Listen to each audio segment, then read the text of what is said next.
Le community manager, ah là là, on a tous une image en tête, non? Souvent, c'est un peu une caricature d'ailleurs. Aujourd'hui, on va gratter un peu sous la surface. On va voir ce qui se cache vraiment derrière ce titre. Allez, c'est parti. Explorons ensemble cette profession bien plus complexe qu'on ne le pense. On l'a tous déjà entendu cette phrase. Souvent, elle est lancée avec un petit sourire en coin, un ton un peu léger, comme si on parlait d'un hobby et pas vraiment d'un boulot sérieux. Eh bien, c'est précisément de là que partent toutes les idées reçues. Et voilà, on y est. Le cliché ultime, le fameux repas de famille où il faut se justifier. Non, je ne passe pas ma journée à scroller sans but sur Facebook. On va voir ensemble tout ce que cette phrase, l'air de rien, rate complètement. Bon, entrons dans le vif du sujet. Le truc, c'est qu'un community manager, ce n'est pas une seule personne. C'est plutôt une collection de rôles, de casquettes.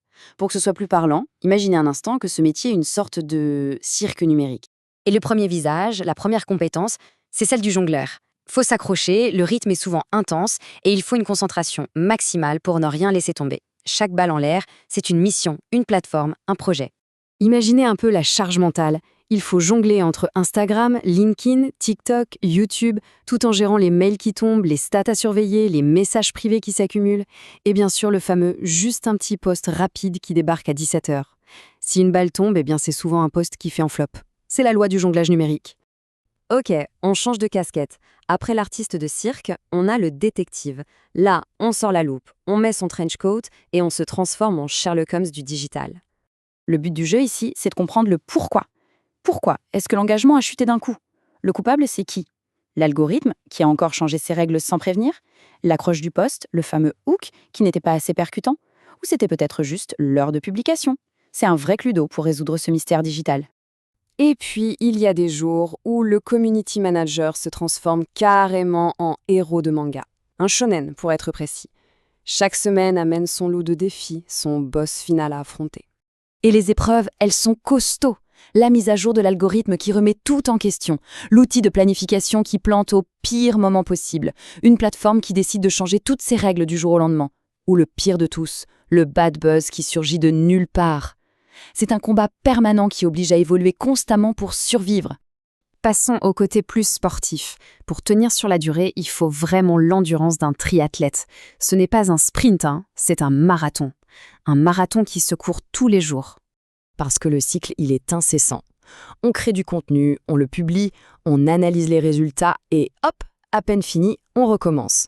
Maintenir la créativité et la pertinence jour après jour, ça demande une endurance mentale de dingue pour ne pas s'épuiser. Enfin, le dernier visage, et pas des moindres, c'est celui du funambule. Là, c'est un pur exercice d'équilibre. Chaque pas doit être mesuré, chaque décision pesée.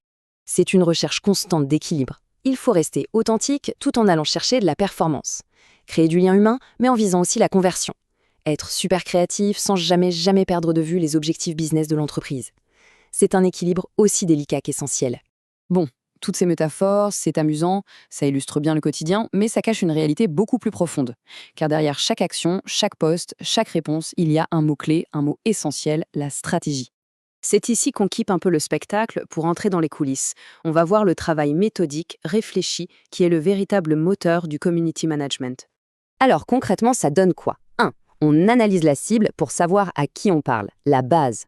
2. On construit un calendrier éditorial pour planifier et avoir une vision claire. 3. On passe du temps à rédiger des hooks, ces fameuses phrases d'accroche qui stoppent le scroll en 1 seconde. 4. On adapte le contenu à chaque format, chaque plateforme. Et 5. Super important, on lit les KPI, les indicateurs clés, pour mesurer ce qui fonctionne. Et tout ça n'a qu'un seul but, transformer une audience passive en une véritable communauté engagée. Voilà, c'est ça le point crucial. Aucune publication n'est faite au hasard. Il ne s'agit jamais de poster pour poster, mais bien de construire une présence de marque qui est forte, de créer du lien et de raconter une histoire qui a du sens. Alors, comment on pourrait résumer un rôle aussi complexe? Je crois que la meilleure image, c'est peut-être celle du chef d'orchestre. Cette définition, elle synthétise tout. Le community manager, c'est un chef d'orchestre qui dirige les opérations dans ce grand cirque numérique, mais avec la précision d'un détective, la combativité d'un héros de manga et la rigueur d'un athlète de haut niveau. Rien que ça. Et après tout ce travail, toute cette stratégie, toute cette énergie, on en revient souvent au point de départ. À cette petite phrase, ce cliché tenace qui réduit tout ça à une simple distraction. Alors la prochaine fois, la meilleure réponse est peut-être la plus simple.